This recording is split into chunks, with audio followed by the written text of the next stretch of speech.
Hey, it's Catherine from Choppers and Customers Podcast, and I'm actually going to come out here to my backyard and replant some of my plants. These are plants I feel like aren't doing so great and kind of need a new adventure on life, need a new pot. It's actually freezing right now. I just got done raining and I decided let's get these plants going. So first off, this is one of my vine plants that I got from I think it was Lowe's. This plant isn't doing too well. I got it from the clearance section. It's probably got some root rot in it, so I'm going to go ahead and remove all the old leaves and put it in a new pot.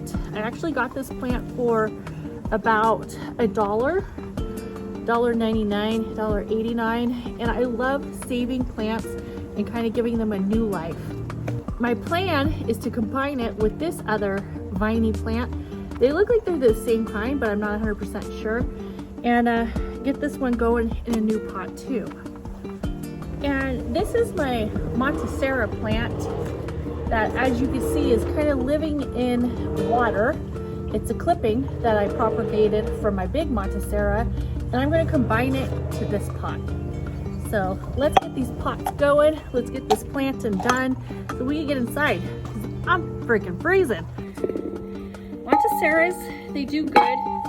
They don't actually need that much attention. You just don't want to water them too much. I'm gonna go ahead and pop this right in. Look at those roots. If you are gonna propagate a plant, I recommend getting a good stalk right at the bottom of the base of the root like this. And look how it has this beautiful stem. I'm actually gonna kind of move these roots down because I'm gonna want them to go ahead and just live their best life. There we go, just like that. Get them down in this pot so they can expand. So there's the Monstera.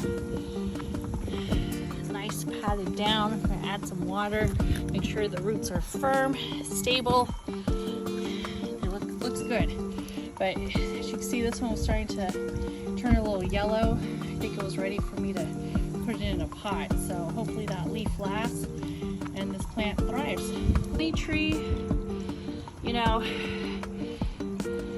hasn't been doing too great. And I think a lot of it had to do with the other plant. The other tree trunks weren't just growing like they should, so I actually removed them a while back, and I added more soil to kind of make sure this trunk is firm.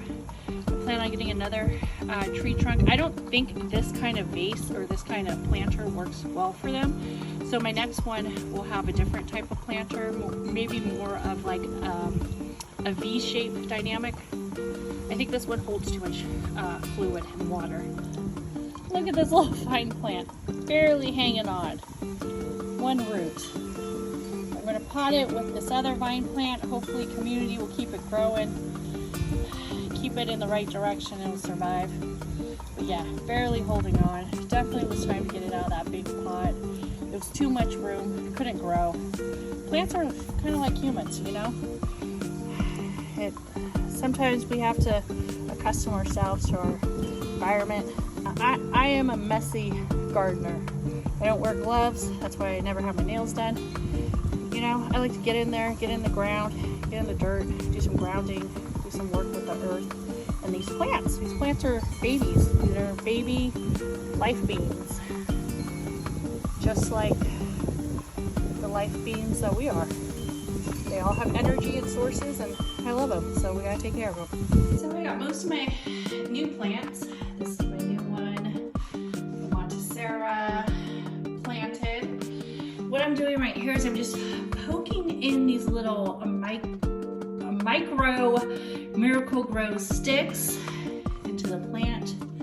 Hopefully I'll give it some energy and nutrients to go ahead and grow into a big, beautiful plant. There we go. I'm gonna water these. This plant has been, I think I need to probably repot this one too. This one's kind of been hit and miss, so oh man. But yeah, that's the plant life. I will tell you the truth. Taking care of plants can be exhausting.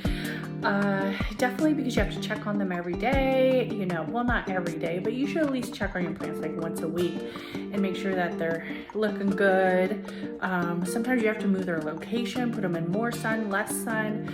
And the watering, we don't want to overwater and we don't want to underwater. When it's cold, I like to water maybe every 2 weeks to 1 week, depending on the plant. Some plants will show signs that they need to be watered, like they look wilted.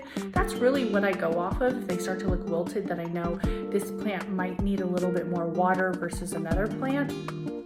But I love how my plants look, and I absolutely love having